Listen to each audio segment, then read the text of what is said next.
bangu.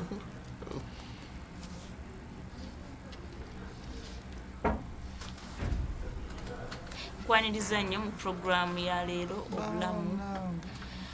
Musonyi omulwa akayiseemu ako wabula tuli mu programu obulamu essaawa eri emu n'eddakiika 5 nga buli lwakubiri tubeera tuli mu programu obulamu nga twogera ku nsonga ez'enjawulo ezikwata ku byobulamu. Nga nkujjukiza nti ku lwekulu lwa wiiki owedde era twalina omukugu wano nga twayogera ku nsonga obutabanguko mu maka, engeri gye bukosaamu ebyobulamu by'omuntu. Era twalaba nti obutategeregana mu maka buviirako abaana okubeera nga bali tortured psychologically ne babeera nga basumbuyiddwa, ekibaleetera obutayita bulungi bigezo oba n'okubeera nga ewaka babeera basirise oba n'endwadde ezimu nga pressure ziyinza okuva ku butabanguko, okweyaliikirira okususe. Waliwo mu programu era ndiko n'omugwabula nga sinnamukwanjulira tugenda kwogera ku bintu bingi era ekyolaba ku lutimbe lwawo kyetugenda okwogerako agenda sooka yeeyanjule. Omulundi guno guyinza okuba nga si gwe gusoose abaali ba Delta TV okumulabako naye waliwo abaali bamulabyeko ogubanga omulundi gusoose kasooka yeeyanjule mukugu muki era wajjavidde nga ye tusanyusa okulaba ali ku Delta TV yeebuuza ani ono gwe bakyazizza olunaku lwaleero. Mannya nze Kateregga Joseph Muteesa nga ndi musajja musawo. Musawo yakuguka muki? Sinaba kumala bya bukugu naye nga nkola eddagaano okulongoosa. Okola eddagaano okulongoosa.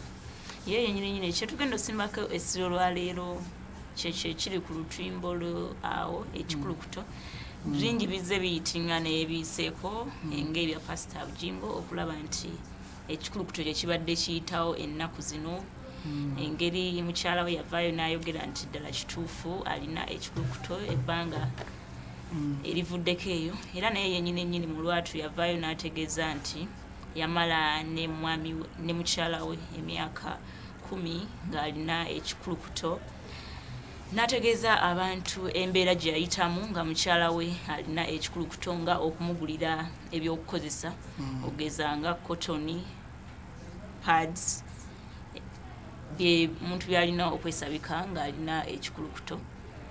Naye abantu abamu era bakitwalanga ekitaali kirungi omwami nga ye okuvaayo n'ayogera mu lujjudde ng'abamu bawa endowooza nti kyasinziira mu kiseera biki ebyaliwo okwogereramu ekintu ekyo wadde nga tekyali kibi nga omukyala yasooka n'akyeyogerera nga ye ng'awa testimony ku byayiseemu wabula ate ye omwami yavaayo mu lujjudde nga ye n'avaayo n'akyogerako.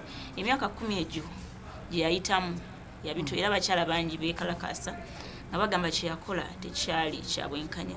Y'ensonga lwaki lwayo tulese omukugu abeere ng'atunnyonnyola ddala kya bwenkanya oba si kya bwenkanya. Abamu bakitwala nga stigma okusosola omukyalo oyo bangi abaali tebamanyi nti yalina ekikulukuto naye ne tukimanya kati abamu engeri gye bamutunuulira mu mbeera eyo. Tugenda kwogera ku kikulukuto mu lufuutifuuti fistula. Omuntu ayinza tegeera ati ekikulukuto bangi abali eyo bakiwulira ekigambo ekyo myaka 10 omuntu yamala n'ekikulukuto. Omuntu ayinza tegeera ati ekikulukuto ye awulira buwulizi kigambo. Ekikulukuto bwe tuba tunasobola okukinnyonnyolamu bwe kubanga ekitundu ky'omubiri ekimu kiwuliziganya n'ekitundu kye kitalina kubeera nga kikola kiwuliziganya. Mu bakyala kisinga kubeera nnyo tulina ebitundu bingi nnyo ebisobola okufuna fistula. Tulina mu bulago, tulina mu lubuto ne mu lubuto tusobola okufunamu fistula singa omuntu aba afunye obuzibu. Naye ate waliwo kino kye twogerako kati essaawa zino ekyabakyala kyekyokuba nga omukyala aba akulukuta. Ekyo kiviira ddala kubeera nga waliwo ebitundu by'omukyala tugambe omukyala bw'aba nga sinaba kwogera ku bikireeta. Waliwo ebitundu by'omukyala ebibeera nga biwuliziganya kye twandiise okubeera nga bicommunicatinga n'ebitundu bye bitalina ku communicatinga nabyo.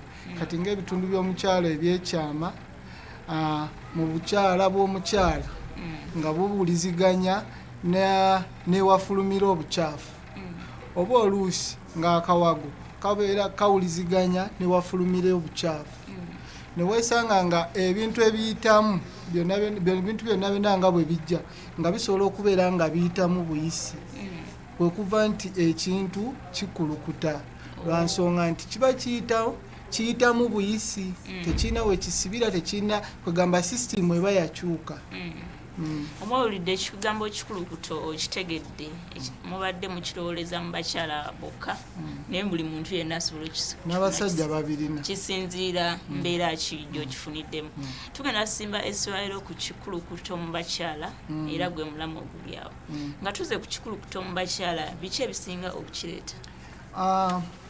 Ebintu bingi nja kusookera wano waffe mu Uganda ebisinga okusingira ddala okuleeta ekikulukuto z'ensonga z'okubeera nga omukyala tugamba agenda okuzaala omwana n'alwawo okufuluma kireetera kwegamba emisuwa egyo egiwanirira newafulumira obukyafu oba oluusi ne mu bukyala omwana we yandiise okubeera nga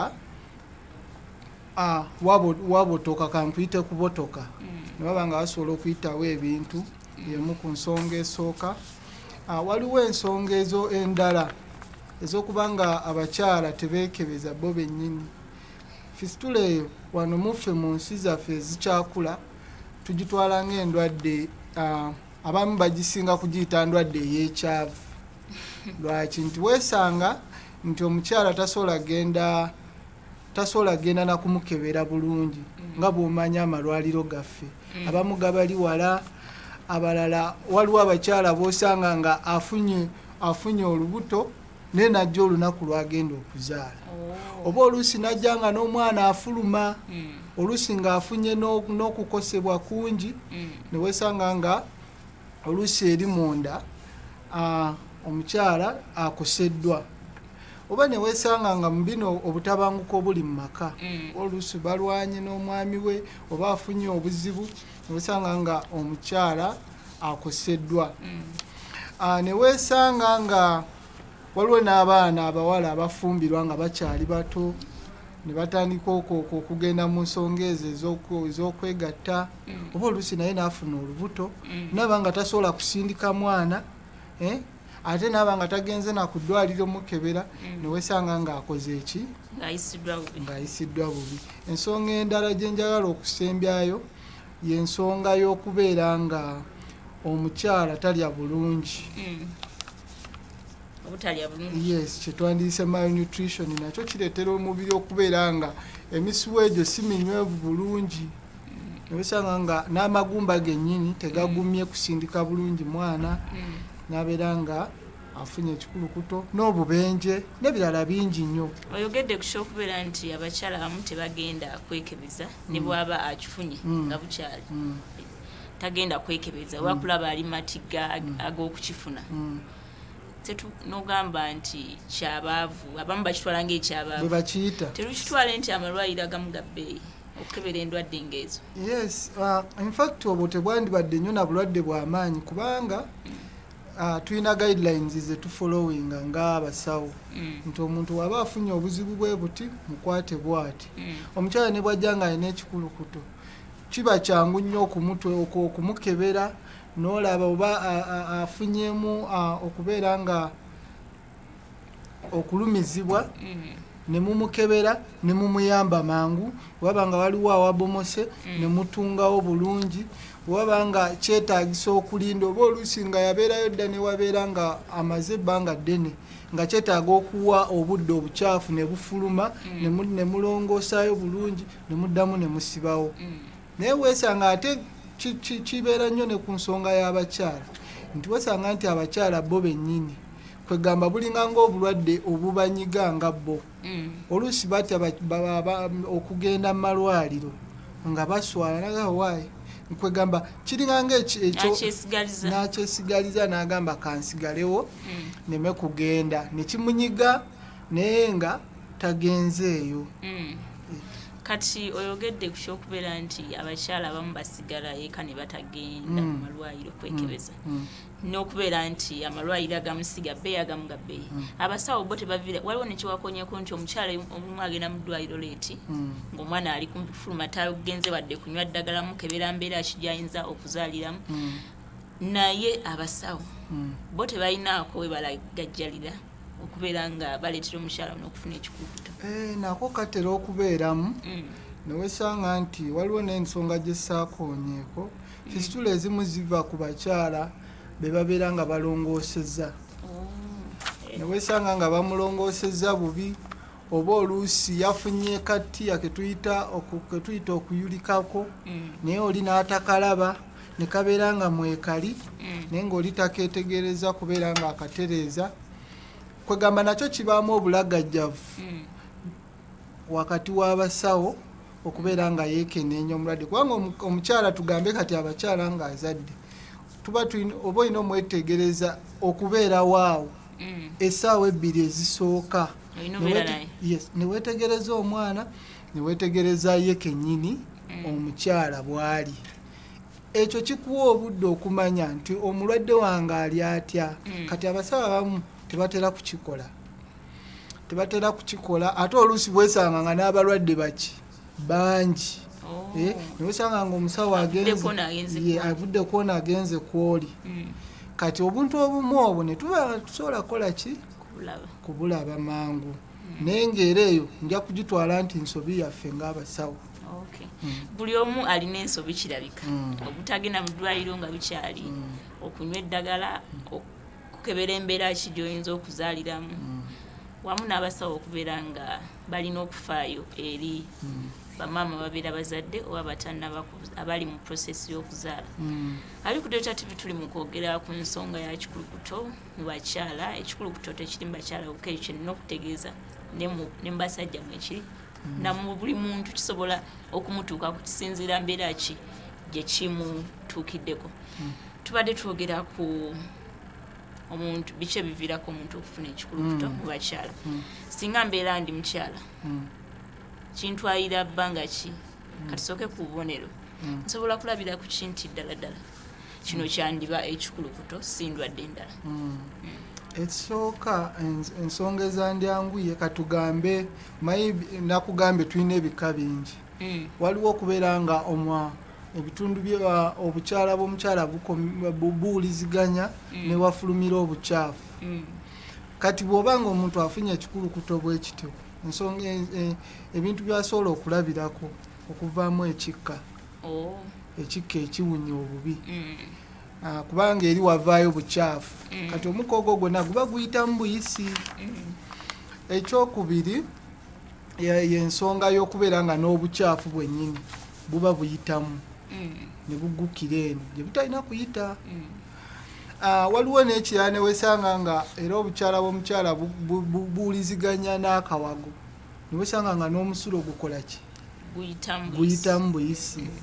Oluusi obiyinza obutayitamu oba omukyala n'atakyegendereza oluusi oba nga yeegatta n'omwami we naye ng'afuna okukola ki okulumizibwa ng'awulira okulumizibwa. Ekyo nakyo kisobola okweraga nti omukyala alina ki ekikulukuto. Ensonga endala oluusi avaamu n'omusaayi oba oluusi bijja byonna nga byegase wamu. Kakati kintwalira ebbanga kiriko ebbanga wenna otegeera nti kino kikulukuto oba ndwadde endala kubanga omuntu ayinza okuba maybe alina kirwadde kirala naye nga wadde obubonero obwo tebunnaba kujja nnyinza kumanyira bbanga lyenkanawa nti wayise ennaku 2 nkulukuta oba wayiseewo olunaku lumu ssaawa emu nkulukuta oba nnasooka genda laba musawo. Kisinziira ku ngeri gy'obeera ofunyemu obuvune kubanga osobola okufuna obuvune ne wesanga nga waliwo omuwaatwa munene nga ebintu biyitamu buyisi ekikweberera mangu kyangu okubeera ki ng'okiraba. Naye ate waliwo ebirala ebitalinda kati ng'okubeera ng'ovaamu ekikka okulumizibwa kwegamba kisinziira ebbanga kubanga kati omukyala tugambe bw'aba azadde afuna obulumi obulala afuna obulumi bungi obuvaamu ng'omukyala asindika omwana kati obulumi obwo kiyinza okutwalira akabanga akatonotono okubeera nga tokola ki nga tebugwawo nedda nga tobwawula na bulumi buli obulala fistula aluma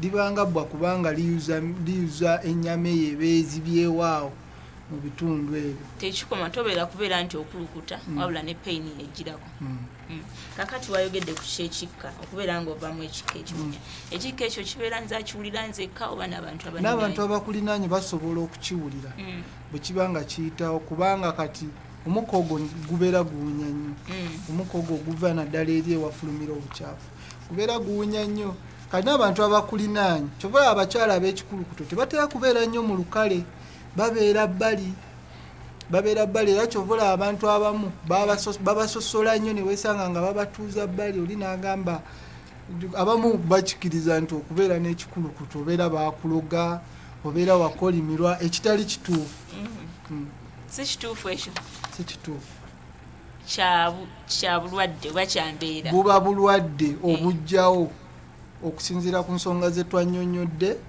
nti omukyala azaala oba oluusi yegasse n'omwami we nga yakazaala kwegamba ne baba nga bali mu nsonga ezo n'akosebwa oba oluusi afunye akabenje oba oluusi bamutunze bubi si ddogeeri kati abadde ali eyo ng'oli ku Delta TV ng'olina neibawo oba mukwano gwo oba wa luganda lo ng'alina ekikulukuto ky'olina okumanya si ddogo wabula embeera eyamuviirako olw'ebintu ebimu naddala mu bakyala nga okuzaala tugenda kubeera nga tuwumulamu katono tugenda kumawo n'ebintu bingi gamba ng'okugeza okusosolebwa mu bantu ab'ekikulukuto kulina engeri gye kubakosaamu ye okubeera nti olina ekikulukuto oyinza okiwona tekiwona ye kiwonera ku bbanga lyenkanawa kirina emyaka gy'obeera nti mu gino emyaka oli mu matigga g'okukiwona ye omuntu alina ekikulukuto asaanye kubeera nga